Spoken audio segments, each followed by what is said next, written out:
Hello friends, welcome to my channel Noor real solution में आपका फिर से स्वागत है, इस्तकबाल है। फ्रेंड्स, आज के इस वीडियो में हम प्रॉपर्टी बार को समझने वाले हैं। तो चलिए आज का लेसन हम स्टार्ट करते हैं। इससे पहले आपसे एक गुजारिश है कि अगर आपने अभी तक हमारे चैनल को सब्सक्राइब नहीं किया तो प्लीज़ सब्सक्राइब कर लीजिए और साथ में बेल आइकन को ज़रूर दबाइए ताकि आपको हमारी हर नई वीडियो का नोटिफिकेशन मिल जाए। और अगर वीडियो अच्छी लगती है तो वीडियो को लाइक कीजिए और अपने दोस्तों के साथ शेयर कीजिए। तो चलिए दोस्तों, बिना किसी देरी के आज का लेसन हम स्टार्ट करते हैं।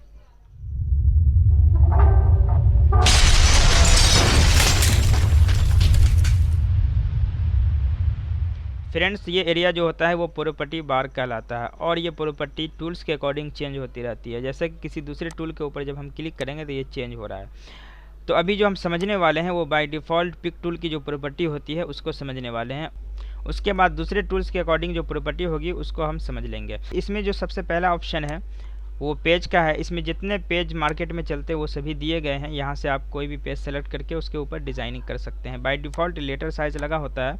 इसमें जैसे कि लेटर है, कस्टमाइज बिजनेस कार्ड है, लीगल है, A4 है, इन्वलप है, इस तरह से बहुत साइज जो सब चलते हैं वो सब दिए गए हैं। डायरेक्ट आप उसको सेलेक्ट करके उसके ऊपर डिज़ाइनिंग कर सकते हैं। उसके बाद जो ऑप्शन है वो साइज़ का है। जो भी पेज आपके सामने खुला हुआ है उसकी साइज़ क्या है वो यहाँ पे शो होता है। इसको आप अपने अकॉर्डिंग चेंज भी कर सकते हैं। बाय डिफ़ॉल्ट लेटर पेज की जो साइज़ होती है 8.5 बाई 11 इंच होती है, जो कि यहाँ दिख रही है। आप अपने अकॉर्डिंग इसको चेंज भी कर सकते हैं। लेकिन फ्रेंड्स, जब पेज आपका ब्लैंक होगा तभी पेज का साइज़ यहाँ शो करेगा। लेकिन पेज पर कोई ऑब्जेक्ट होगा और उस ऑब्जेक्ट को आप अगर सेलेक्ट कर लेते हैं तो फिर ये उस ऑब्जेक्ट का साइज़ दिखाएगा और इसके अंदर जो भी आप कस्टमाइज़ करेंगे, इसको कम ज़्यादा करेंगे तो जो ऑब्जेक्ट आपका सेलेक्ट होगा उस ऑब्जेक्ट पे ये वर्क करेगा, उसकी साइज़ चेंज करेगा। तो फ्रेंड, जब हमने इसको ड्रॉ किया तो इसका साइज़ ये आया है। इसको हम अपने अकॉर्डिंग चेंज भी कर सकते हैं। फॉर एग्जांपल हमें 3 बाई 2 का चाहिए तो हमने यहाँ 3 दे दिया और दूसरे नीचे वाले कॉलम में हमने 2 दे दिया। ये इंच में दिखा रहा है, यहाँ से हमने इंटर का बटन दबा दिया तो ये 2 बाई 3 का हमारा साइज़ बन चुका है। तो फ्रेंड, इसी तरह आप पेज को भी चेंज कर सकते हैं। पेज का जो साइज़ होता है वो 8.5 बाई 11 है। लेटर पेज का साइज़ 8.5 बाई 11 इंच। इसको हम अगर 10 कर देंगे तो ये 10 बाई 11 का साइज़ हो जाएगा। इसको फिर हम लेटर साइज़ पे लगा देते हैं।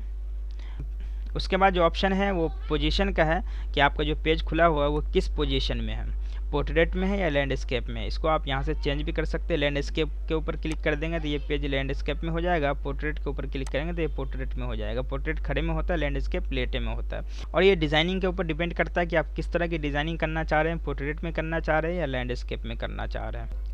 उसके बाद जो ऑप्शन है ये ऑल पेजेस का है। ये असल में क्या होता है कि अगर आपकी कोई लंबी फाइल है उसमें बहुत सारी डिज़ाइनें हैं और सभी डिज़ाइन का साइज़ आप एक ही रखना चाहते हैं तो आप पहले पेज पे जो भी साइज़ आप फिट कर देंगे, जैसे कि हमने इस पेज का साइज़ दे दिया 8 बाई 5।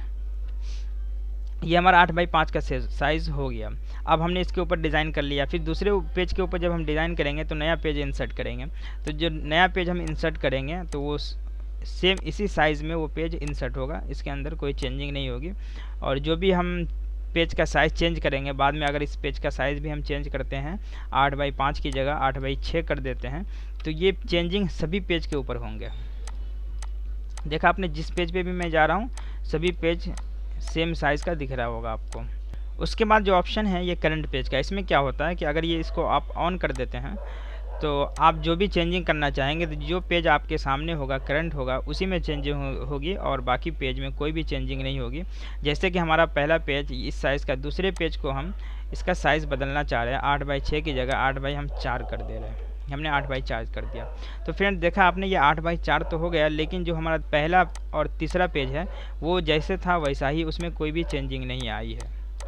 तो फ्रेंड्स, करंट पेज और ऑल पेज में आपने डिफरेंस समझ लिया कि जो भी आप चेंजिंग करेंगे अगर वो ऑल पेज पे सेट होगा तो सभी पेज पे चेंजिंग होगा और करंट पेज पे सेट होगा तो सिर्फ करंट पेज पे ही चेंजिंग होगा। उसके बाद जो ऑप्शन है ये यूनिट्स का है। साइज़ के जितने यूनिट्स होते हैं वो सभी यहाँ पे दिए गए हैं। इंचेस है, मिलीमीटर्स है, पॉइंट्स है, पिक्सल है, इसी तरह फिट है, सेंटीमीटर है, मीटर है, किलोमीटर है, इस तरह से। तो जिसके अकॉर्डिंग आप साइज़ देना चाहते हैं वो यहाँ से आप चेंज करके उसके अकॉर्डिंग साइज़ दे सकते हैं। बाय डिफ़ॉल्ट इंच पे लगा हुआ है।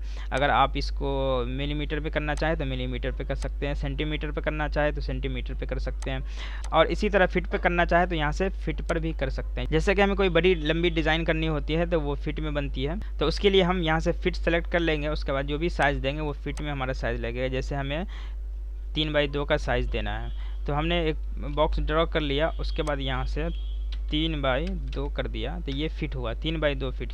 देखिए फ्रेंड्स ये बहुत बड़ा हो गया और दिख भी नहीं रहा, क्योंकि जो हमारा पेज का साइज़ था वो काफ़ी छोटा था, इंचेस में था, और हमने ये बॉक्स का जो साइज़ दिया वो फिट में दिया है। तो उसके लिए हमें जूम आउट करना पड़ेगा। ये देखिए फ्रेंड्स इतना बड़ा हो गया, तो उसके लिए हमें पेज को भी बड़ा करना पड़ेगा और पेज का भी साइज़ हमें 3/2 का देना पड़ेगा फिट में।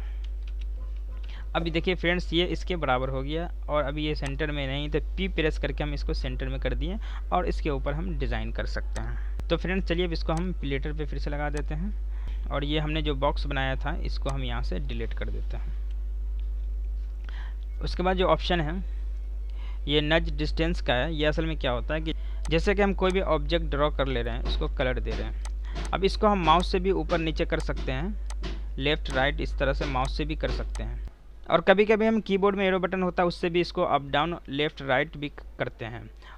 तो इसमें डिस्टेंस कितनी होनी चाहिए उसी की ये सेटिंग होती है। यहाँ पे अभी 0.01 है, इसलिए जो हम अप कर रहे हैं तो बहुत ही कम डिस्टेंस के साथ ये अप हो रहा है।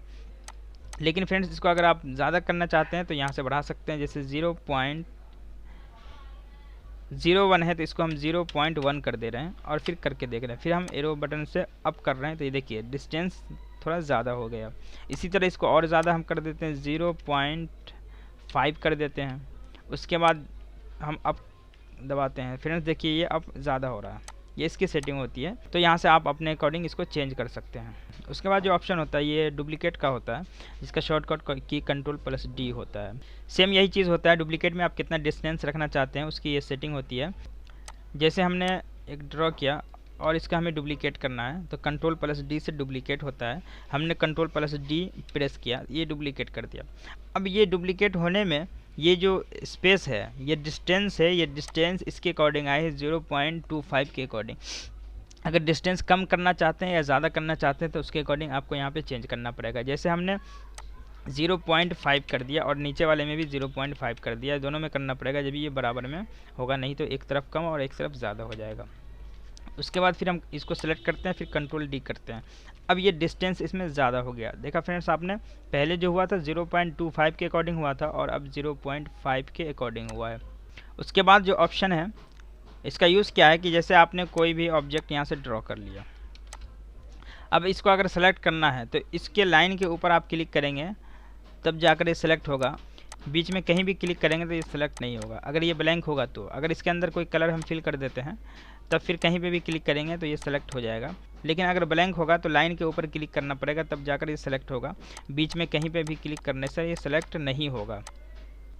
अगर आप चाहते हैं कि आप कहीं भी क्लिक करें और ये सिलेक्ट हो जाए, उसके लिए ये आपको ऑन करना पड़ेगा। यहाँ से आपने ऑन कर दिया तो फिर लाइन के साथ कहीं भी आप क्लिक करेंगे तो ये सिलेक्ट हो जाएगा।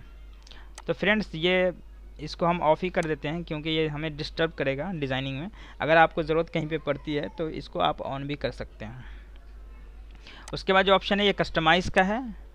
ये प्रॉपर्टी बारे में जितने ऑप्शन है उसको आप किसी को रखना चाहते हैं तो रख सकते हैं, हटाना चाहते हैं तो हटा सकते हैं, उसको अपने अकॉर्डिंग कस्टमाइज़ कर सकते हैं। तो फ्रेंड्स आज के लिए बस इतना ही। नेक्स्ट वीडियो में हम टूल बॉक्स को पढ़ने वाले हैं और इसमें एक एक टूल को समझने वाले हैं और उसके अकॉर्डिंग डिज़ाइनिंग करने वाले हैं। तो फ्रेंड्स उम्मीद करते हैं कि आपको ये वीडियो अच्छी लगी होगी। अगर किसी तरह का कोई क्वेश्चन हो आपके मन में तो आप हमसे कमेंट बॉक्स में ज़रूर पूछ सकते हैं, आपको रिप्लाई किया जाएगा। तो आज के लिए बस इतना ही, फिर मिलते हैं अगले वीडियो में। जब तक के लिए शुक्रिया, खुदा हाफिज़।